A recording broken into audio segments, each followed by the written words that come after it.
Shalom Bapak Ibu. Wah, kok agak-agak ini nih suaranya. Shalom. Walaupun di luar udara agak panas, tapi saya percaya ketika kita datang hadirat Tuhan, hati yang panas jadi makin panas. Janganlah datang ke Tuhan itu sesudah kita datang ke Tuhan, kita mengalami suatu recovery. Nah, hari ini saya ingin melanjutkan apa yang sudah kita bicarakan dari 2 minggu yang sebelumnya. Berbagai tema besar kita berbicara tentang penyediaan Tuhan lewat berbagai tangan. Di sesi pertama kita sudah belajar bahwa penyediaan Tuhan lewat berbagai tangan. Yang pertama itu melalui tangan Tuhan secara langsung. Bagaimana waktu Tuhan mensuplai Abraham dengan sebuah domba, bagaimana intervensi Tuhan terjadi pada saat Abraham ingin mempersembahkan Ishak, lalu Tuhan mengirimkan seekor hewan kurban langsung. Itu artinya tangan Tuhan yang secara langsung. Sering sekali kita berdoa, Tuhan campur tanganlah Engkau dalam situasiku. Ubahlah situasi ini, ubahlah kondisi ini. Kita sering sekali meminta direct tangan Tuhan langsung. Itu disebut sebagai mukjizat. It's good. Tapi Tuhan juga bisa memakai tangan-tangan yang lain.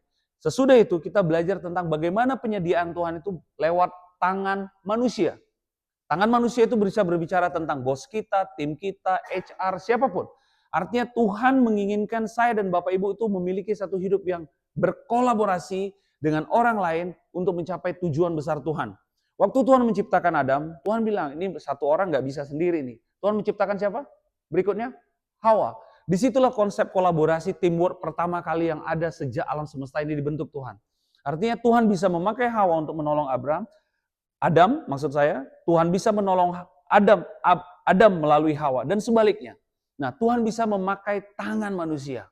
Kita juga sudah belajar bagaimana sering sekali waktu Tuhan juga memakai ada seorang janda yang sangat susah, bagaimana Tuhan memerintahkan janda tadi untuk mensuplai dan memberkati hidup Elia pada saat masa-masa lapar. Saya ingin menyampaikan, mungkin ada orang-orang yang kita rasa kecil selama ini di lingkungan kita. Perhatikan baik-baik, Tuhan bisa memakai mereka untuk menolong hidup saya dan Bapak Ibu. Jangan pernah undervalue mereka Bapak Ibu. Entah itu posisinya dia driver atau mungkin yang membantu kita di rumah. Jangan pernah. Karena mereka bisa dipakai Tuhan sebagai perpanjangan tangan Tuhan untuk menolong saya dan Bapak Ibu. Dan penyediaan Tuhan pun bisa lewat mereka. Bisa lewat mereka. Dan hari ini kita ingin belajar bagaimana pertolongan Tuhan melalui yang ketiga, melalui tangan musuh-musuh kita. Amin. Bapak Ibu suka punya musuh? Enggak. Oke. Bapak Ibu suka punya masalah? Bisa membayangkan enggak? Kalau masalah itu bisa dijadikan Tuhan sebagai sebuah bread. Bisa dijadikan Tuhan sebagai sebuah roti untuk mengenyangkan saya dan Bapak Ibu. Hari ini kita akan belajar tentang bagaimana Tuhan bisa memodifikasi musuhmu.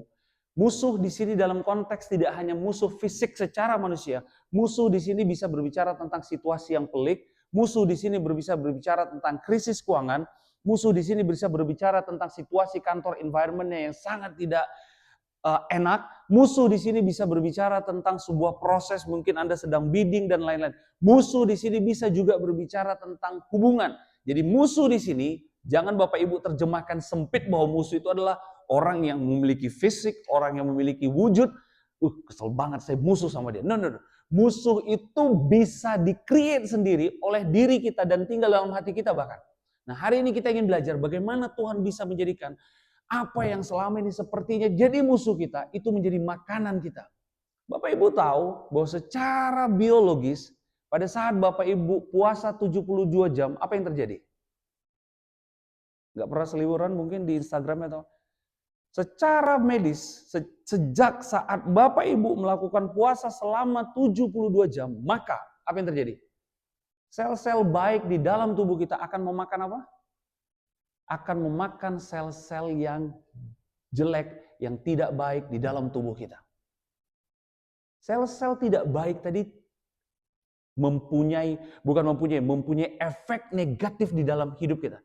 Tetapi ketika kita melakukan puasa 72 jam, maka waktu sel-sel baik kita lapar, apa yang dia lakukan? Secara medis, maka dia akan mencari semua sel-sel yang tidak baik itu untuk menjadi suplai makanannya.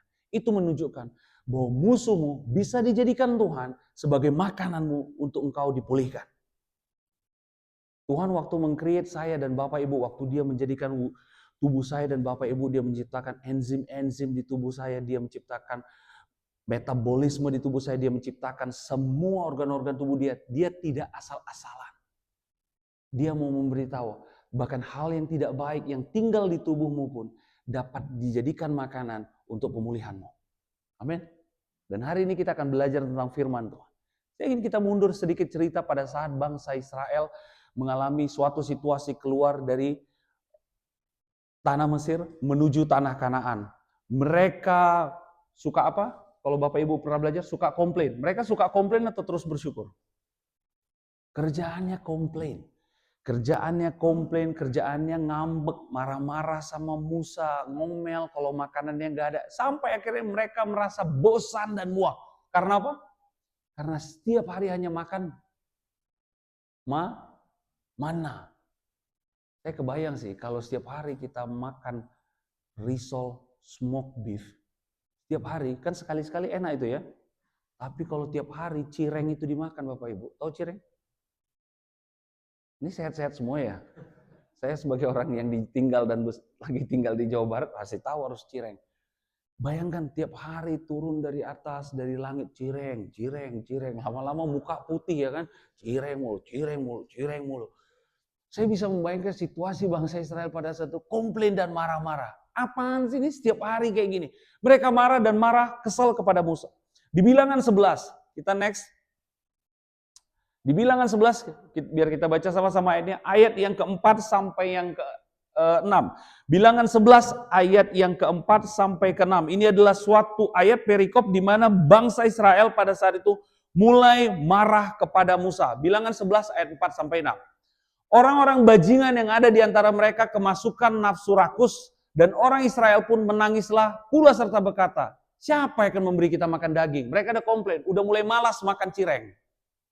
Minta protein dong, gimana sih? Nggak ada, siapa yang bisa ngasih kita makan yang enak, memberi kita daging? Mereka butuh protein. Jadi sebenarnya konsep makan protein untuk membentuk otot itu udah jauh ya Bapak Ibu, sebelum Deddy Kobuser ngomong ya.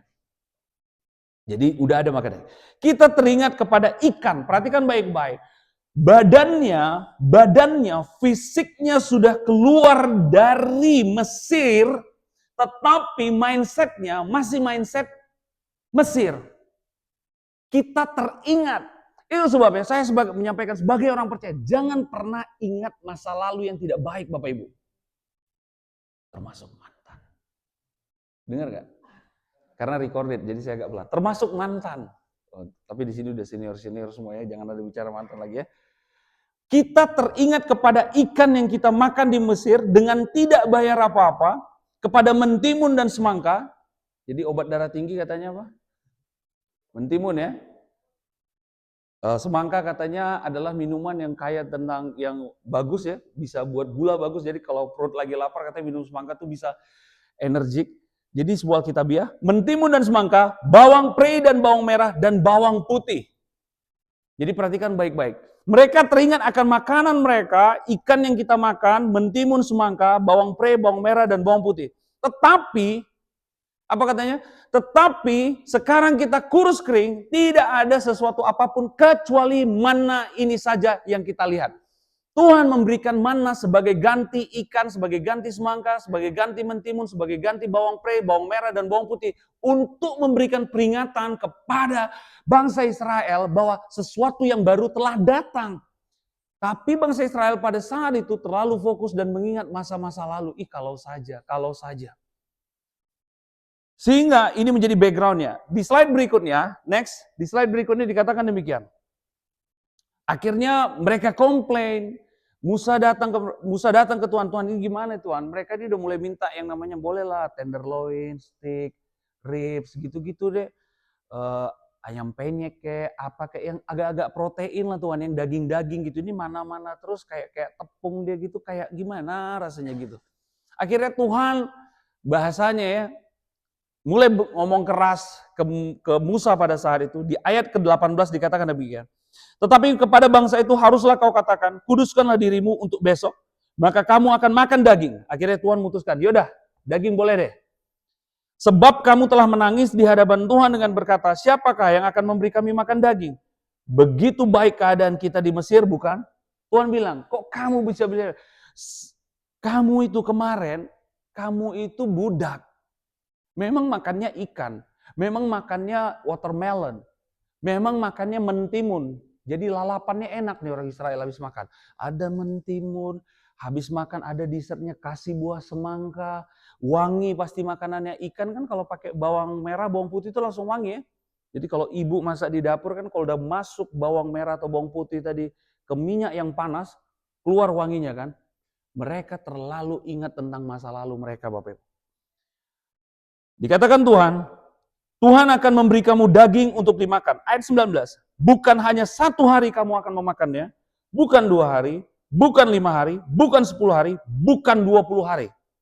Tetapi genap sebulan lamanya sampai keluar dari dalam hidungmu dan sampai kamu muak kesal Tuhan. Pagi, siang, sore, Bapak Ibu bayangkan. Rib eye. Pagi rib eye. Siang tenderloin. Malam wagyu. Pokoknya daging terus. Susah ke belakang nggak itu? Benar kan? Karena nggak kaya serat kan? Ini protein. Yang bangsa Israel ini cari masalah aja. Maunya dia minta kan, gini Tuhan, sesekali Senin daging, Selasanya proteinnya protein nabati, nanti minta sayur gitu segala. Agak bervariasi ya, dia cuma daging, minta daging. Dalam hidupmu dan sampai kamu muak karena kamu telah menolak Tuhan yang ada di tengah-tengah kamu dan menangis di hadapannya dengan berkata, untuk apakah kita keluar dari Mesir? Perhatikan baik-baik. Bangsa Israel pada saat itu ada di dalam suatu situasi sebelum pada saat mereka di Mesir, mereka dalam situasi sebagai orang yang terpenjara, mereka sebagai budak dibawa Musa keluar dari tanah Mesir, dan di dalam perjalanannya mereka diberi dan disuplai Tuhan dengan mana. Tetapi mindsetnya masih dengan mindsetnya Mesir. Dan akhirnya mereka bernegosiasi dengan Tuhan, berdebat dengan Tuhan.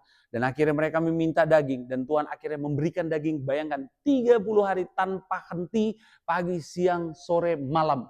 Bapak Ibu bisa bayangkan, gerahamnya orang Israel itu sakit gak? Bapak Ibu pernah makan steak gak yang 300 gram aja? Capek kan Bapak Ibu, rahangnya capek kan? Untung mereka gak nanya, ini steaknya mau diapain nih? Well done, rare, atau mateng? Jangan Tuhan, yang ini aja yang masih ada banyak merah-merahnya gitu segala macam. Ini adalah suatu situasi dan suatu kondisi. Artinya mereka ini sebenarnya membutuhkan suatu tempat, membutuhkan suatu ekosistem yang baru untuk mereka bisa menghadapi dan menerima hidup yang lebih baik. Itu backgroundnya. Nah menariknya, kalau Bapak Ibu baca nanti di bilangan 11, Bapak Ibu lanjut bacakan di bilangan 12, di bilangan 13 itu nanti berbicara tentang Tuhan meminta Musa mengirimkan 12 orang pengintai. Jadi posisi dan kondisi di cerita bilangan 11 ini adalah kira-kira sebelum mereka sampai kepada tanah Kanaan. Di bilangan yang ke-13 Tuhan bilang, Musa sini, pilih orang-orang terbaik dari suku bangsa Israel, ambil orang-orang terbaiknya, suruh mereka untuk mengintai tanah yang akan kuberikan kepadamu. Jadi saya enggak heran Bapak Ibu. Kalau hari ini Israel itu memiliki intelijen terbaik di dunia. Karena ribuan tahun yang lalu konsep intelijen ini sudah mereka lakukan.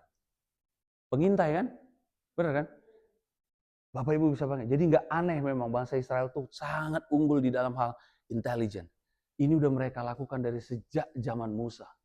Ada 12 orang jalan tanpa walkie-talkie, tanpa senjata tembak-tembak gitu ya, tanpa radar, tapi jalan dan mengintai. Dan mereka sangat brilian dalam hal melakukan yang namanya observation. Mereka bisa mengidentifikasi, mereka bisa melihat situasi, mereka bisa tahu apa yang ada di sana. Sesudah para pengintai, ini yang akan kita bahas. Sesudah para pengintai itu di bilangan 13 kembali kepada Musa, mereka memberikan sebuah report. Come on guys, kita gathering bentar. Kenapa? Gimana hasilnya? Dari 12 orang pengintai, 10 orang pengintai itu memberikan bad report. Memberikan report yang angle-nya, sudut pandangnya itu adalah sudut pandang orang kalah. Hanya Yosua dan Kaleb yang memberikan report di mana sudut pandangnya adalah point of view-nya Tuhan. Waktu engkau berhadapan dengan masalah Bapak Ibu, saya dan Bapak Ibu penting memiliki point of view yang benar. Kalau engkau menghadapi situasi dan masalah, point of view-mu sebagai point of view manusia yang daging, engkau pasti kalah. Waktu engkau menghadapi situasi dan masalah, engkau harus memiliki point of view bahwa engkau adalah anak-anak Allah. Beda? Hanya Yosua dan Kaleb yang dikatakan yang jiwanya berbeda. Karena mereka tidak memiliki basis kepercayaan berdasarkan apa yang mereka lihat. Tetapi basis dasar dari kepercayaan mereka adalah apa yang difirmankan Tuhan. Tuhan udah berfirman di Bilangan 14 awal, bahwa di Bilangan 13, bahwa tanah itu akan kuberikan kepadamu. Jadi waktu Yosua dan Kaleb jalan mau mengintai tanah tadi beserta 10 orang, Yosua dan Kaleb di dalam otaknya bukan ada apa yang ada di sana, masalah apa yang ada di sana. Jadi waktu dia sampai dan menobservasi, mungkin dia panjat itu ya, dia panjat temboknya, lihat, damn gitu ya kalau orang-orang sekarang, keren banget, anggurnya gede, susunya banyak, melimpah, semuanya sungguh baik, tanah itu sangat subur. Tetapi 10 orang yang lain pada saat mengintai, kayaknya nggak mungkin deh. Terlalu besar ini buat kita. Nggak mungkin ini kita upayakan. Bener nggak? Ngobrol nih yang 10 orang nih. Sering kali kita jadi 10 orang itu, bener nggak? Ya? Sadar? Ketemu satu project, impossible project, kita jadi 10 orang. Nggak mungkin lah. Kita nggak punya resources. Kita nggak punya network. Kita nggak punya history bahwa kita pernah melakukan project kayak gitu. Kayaknya nggak mungkin. Tapi Yosua dan Kaleb pada saat mereka mengamati, yang dilihat sama nggak? Sama yang dilihat, sama-sama melihat tanah Kanaan. Tapi prosesnya berbeda sehingga outputnya berbeda. Waktu Yosua dan Kaleb melihat tanah Kanaan, mereka memprosesnya di dalam firman Tuhan. Tetapi ke 10 orang pengintai, waktu mereka melihat tanah Kanaan, mereka memprosesnya dengan logik mereka. Itu sebabnya mereka tidak mampu melihat bahwa tanah itu diberikan Tuhan kepada mereka. Makanya waktu kembali kepada Musa, 10 orang tadi bilang gini, suku-sukunya di sana orang-orang enaknya, orang-orang yang gede-gede, besar-besar. Kayak belalang lah kita, habis kita, selesai kita. Tapi Yosua dan Kaleb pada saat mereka melihat suku enak, yang orangnya gede-gede segede gaban, dia bilang gini, wih, berarti nanti kalah ini orang ya. Waduh, kebayang Bapak Ibu, saya bisa ngalahin Aderai. Coba bayangkan Bapak Ibu, Dika, keyboardis ngelawan Aderai. Janganlah bang, yang lain lah bang. Tapi Dika bisa membayangkan, kalah nih Aderai ini. Jatuh dia nanti. Bapak Ibu harus membayangkannya bukan dengan basis kemampuan dan kekuatan kita. Yosua dan Kaleb berbeda. Mereka memproses apa yang mereka lihat, memprosesnya dengan firman Tuhan yang berkata bahwa tanah itu akan kuberikan kepadamu. Kita lanjutkan. Di Bilangan 11, slide berikutnya. Tetapi, ayat 21, tetapi kata Musa, perhatikan baik-baik. Tadi kan Tuhan udah bilang, yaudah nanti mereka akan makan daging. Enggak sehari, enggak 2 hari, enggak 3 hari, enggak 5 hari, enggak 10 hari. Tapi akan kuberikan sebulan. Dasar, Musa tetap berargumentasi kepada Tuhan. Apa kata Musa? Tetapi kata Musa, bangsa yang ada bersamaku ini berjumlah berapa? 600.000 orang berjalan kaki. Bapak Ibu bisa bayangkan, siapa catering di dunia ini yang bisa memprovide makan bagi 600.000 orang pagi, siang, malam? Ada punya catering bisa gitu? Jadi konsep MBG ini Alkitabiah Bapak Ibu. Sekali makan, benar ya? Ini Alkitab ya? Saya nggak mengarang-arang. Musa bilang gini, Tuhan kalau untuk makan 2-3 orang ya aku bisa handle lah.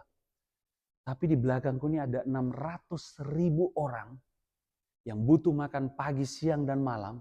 Bagaimana mungkin? Namun engkau berfirman, daging akan kuberikan kepada mereka dan genap sebulan lamanya mereka akan memakannya. Musa mulai ragu dengan apa yang Tuhan katakan di ayat sebelumnya.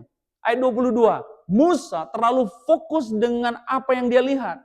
Di ayat 22, dapatkah sekian banyak kambing, domba, dan lembu sapi disembelih bagi mereka sehingga mereka mendapat cukup? Atau dapatkah ditangkap segala ikan di laut bagi mereka sehingga mereka mendapat cukup? Waktu Musa melihat 600.000 orang, 600.000 orang itu dilihat sebagai demand. Benar gak?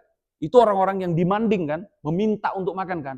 Lalu Musa mengalihkan pandangannya ke suplainya. Apa suplainya? Kambing, domba, dan ikan-ikan di laut. Nggak matching. Supply tidak bisa memenuhi demand.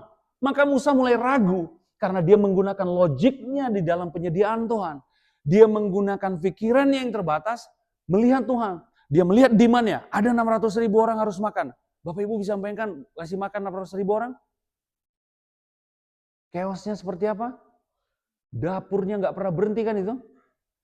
LNG gasnya itu langsung dari PGN kali itu langsung jepret. Kalau masak daging 600.000 orang, belum ada yang bilang, aku nggak pakai french fries, aku kentangnya jangan terlalu matang. Kebayang ya chaosnya itu, ngasih 600.000 orang makan. Waktu kita melihat situasi kita Bapak Ibu, berdasarkan supply yang kita miliki, maka pasti selalu ada namanya gap. Dan gap itu yang sering membuat kita melihat itu jadi masalah. Tuhan mau close the gap. Dia ahlinya untuk menutup gapmu. The problem is, sering sekali kita bukan lari ke Tuhan first choice-nya. Kita lari ke supply. Saya heran, kenapa Musa harus mengalihkan pandangannya melihat kambing dombanya. Jadi setiap hari kan nggak mungkin memang Bapak Ibu memotong ribuan kambing. Baru selesai potong, jangan istirahat, persiapan makan siang. Waduh, udah makan siang lagi. Baru mau istirahat, tukang sembelihnya, jangan istirahat, persiapan makan malam. Nggak akan berhenti. Impossible. Impossible bagi engkau untuk bisa memenuhi demand-mu kalau engkau bersandar kepada kemampuanmu. It should be only by His grace. Musa mengandalkan perbuatannya. Apa yang dia lihat? Kambing, domba. Gak akan cukup lah ini. Sebulan lagi kata Tuhan. Kalau sehari mungkin masih bisa. Sebulan Bapak Ibu. Impossible. Jangan lihat masalahmu dari perspektifmu, tapi lihat masalahmu dari perspektif Tuhan yang bisa mensuplai. Waktu engkau melihat masalahmu dari perspektifmu, maka engkau akan melihat ada gap yang begitu besar. Benar gak? Kita aja kadang-kadang kan pengeluaran lebih besar dari pendapatan ya. Maka terjadi namanya budget deficit. Benar gak? Budget deficit kan terjadi karena pengeluaran lebih besar daripada pendapatan. Nah, Tuhan mau close the gap. Amin. Pada saat Musa fokus kepada masalah, apa yang dilakukan Tuhan? Tetapi Tuhan fokus kepada penyediaan. Perhatikan baik-baik, ayat 23. Kita baca sama-sama. Ayat 23, 1, 2, 3 ya.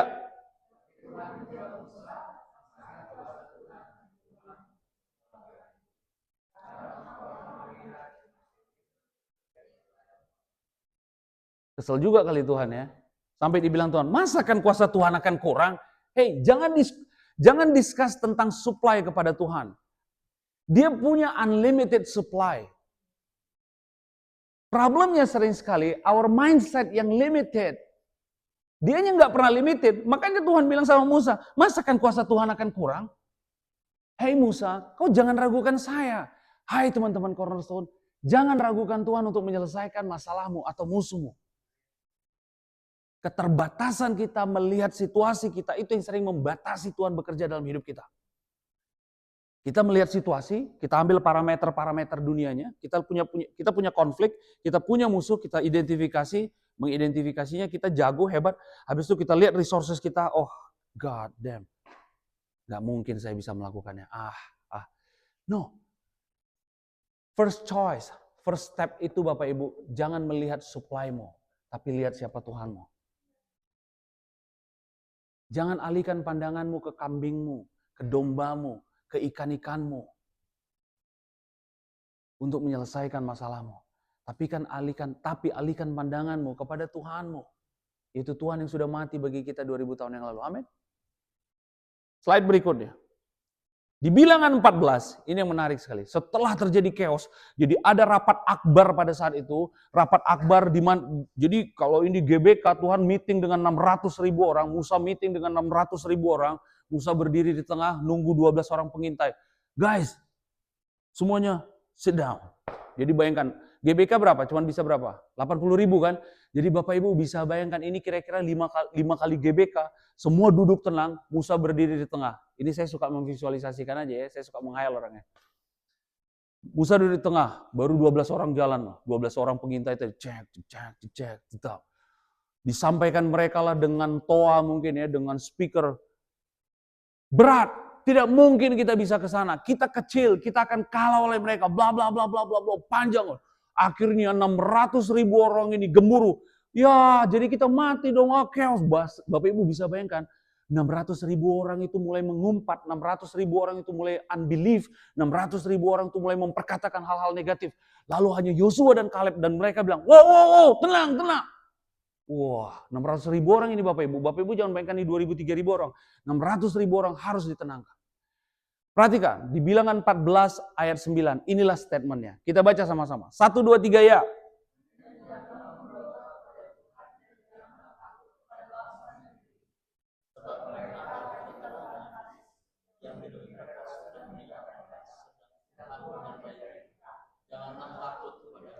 Ini satu bold statement dari Yosua dan Kaleb. Mereka berkata, jangan takut. Apa dikatakan di dalam King James Version-nya? For they are bread for us. Tuhan bisa membuat musuhmu jadi bread bagi engkau. Dipakai kata bread, saya suka sekali. Jadi mereka, musuhmu tadi, menjadi makananmu. Itu sebabnya di awal tadi saya tanya, siapa yang mau punya musuh? Tuhan bisa mengubah mereka menjadi makananmu. Sel-sel tidak baik di dalam tubuh kita mungkin ada. Tuhan bisa mengubah itu menjadi makanan bagi sel-sel baik kita. Sehingga engkau sehat. Itu sebabnya Yesus harus mencurahkan bilur-bilurnya. Agar bilur-bilur Yesus Kristus itu menyatu dengan bilur-bilurmu. Dan bilur-bilur Yesus itu yang memakan semua sel-sel negatif di dalam tubuhmu. Sehingga engkau sehat. Dan sehingga sel-sel baikmu kenyang. Bread Bapak Ibu.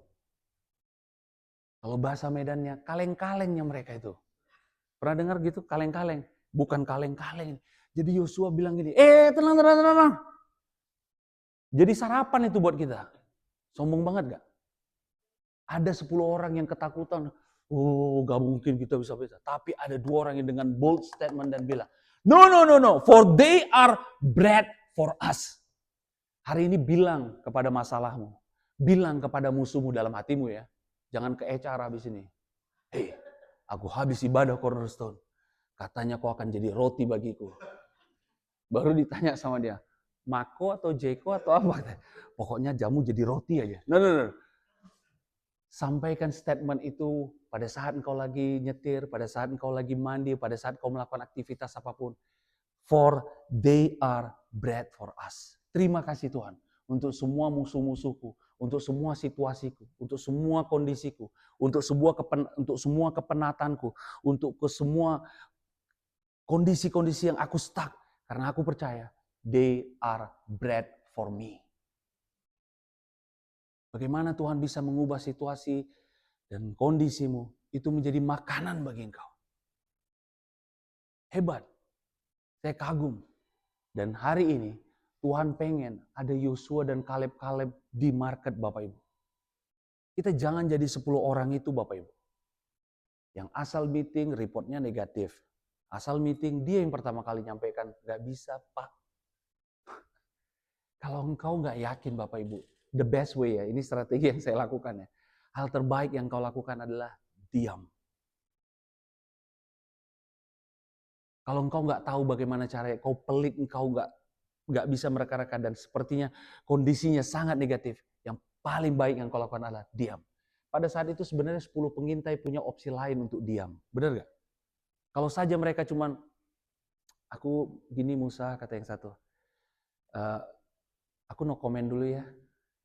Mungkin yang lain aja komen, pengintai yang lain. Pengintai nomor 2, komen apa? Aku gak komen dulu deh. Thank you. Hanya Yosua dan Kaleb akhirnya menyampaikan kabar baik. Yaudah, jadi gimana menurut kalian ke pengintai yang 10 lagi? Kami ikut apa yang kata Yosua dan Kaleb aja deh. Mungkin mereka akan bisa masuk ke tanah Kanaan kalau itu dilakukan mereka. Tapi mereka membuka mulut mereka sehingga kelemahan itu masuk Bapak Ibu. Pada saat engkau membuka mulutmu dan memperkatakan situasinya negatif, pada saat itu sebenarnya engkau sedang membuka dirimu terhadap serangan iblis. Saya bukan menyampaikan bahwa kita harus jadi orang yang over optimis, bukan. Saya hanya menyampaikan jadilah orang yang memperkatakan firman Tuhan. Memang firman-Nya yang bilang bahwa tanah itu akan diberikan kepada kita. Jadi bukan Yosua dan Kaleb sombong. Memang dibilang firman Tuhan bahwa di Alkitab, next bentar, di Yakobus 4 ayat 7. Saya cepat sedikit. Yakobus 4 ayat 7. Apa? Kita baca sama-sama Bapak Ibu. 1, 2, 3 ya.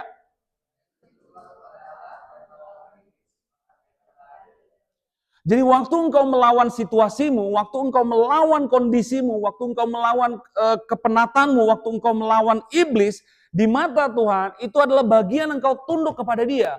Tunduk kepada Dia jangan hanya diterjemahkan bahwa engkau rajin ke gereja, engkau rajin berdoa. No, no, no. Pada saat engkau tidak mau melawan iblis, tidak mau melawan situasi, tidak mau melawan sesuatu yang bukan kehendak Allah, di mata Tuhan itu bukan tunduk kepada Allah. Karena tunduklah kepada Allah dan, dipakai kata dan. Jadi itu artinya suatu kejadian yang berkesinambungan tidak bisa dilepas, bukan atau. Tunduklah kepada Allah dan lawanlah iblis. Bentuk penundukan kepada Tuhan adalah dengan melawan iblis. Amin. Jangan berdiam atas situasi kepelikan. Jangan berdiam atas sebuah situasi yang krisis. Lawan Bapak Ibu. Lawan. Saya dan Bapak Ibu, kita on the same side dengan Tuhan. Amin. Ayat saya terakhir. Saya curi waktu 1 menit. Kejadian 50 ayat 20. Kejadian 50 ayat 20. Memang kamu telah mereka-rekakan yang jahat terhadap aku, tetapi Allah telah mereka-rekakannya untuk kebaikan dengan maksud melakukan seperti yang terjadi sekarang ini, yakni memelihara hidup suatu bangsa yang besar. Ini adalah statement Yusuf di depan abang-abangnya. Pada saat abang-abangnya sadar, oh engkau toh ini si Yusuf. Yes. Waktu itu abang-abangnya ketakutan menghadapi Yusuf. Tapi apa kata Yusuf? Memang kamu pernah mereka-rekakan yang jahat terhadap aku. Tapi Allah telah mereka-rekakannya untuk kebaikan. Tuhan bisa mengubah musuhmu menjadi sesuatu yang baik bagi engkau.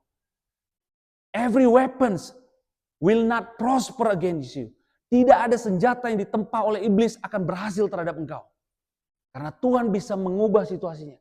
Semua rancangan buruk yang mungkin orang pernah lakukan, yang pernah orang rencanakan, yang pernah iblis kerjakan, lewat itu sakit penyakit, lewat itu serangan ekonomi, lewat itu serangan hubungan, apapun itu, Tuhan bisa mengubah mejanya sehingga kebaikan itu menjadi milikmu.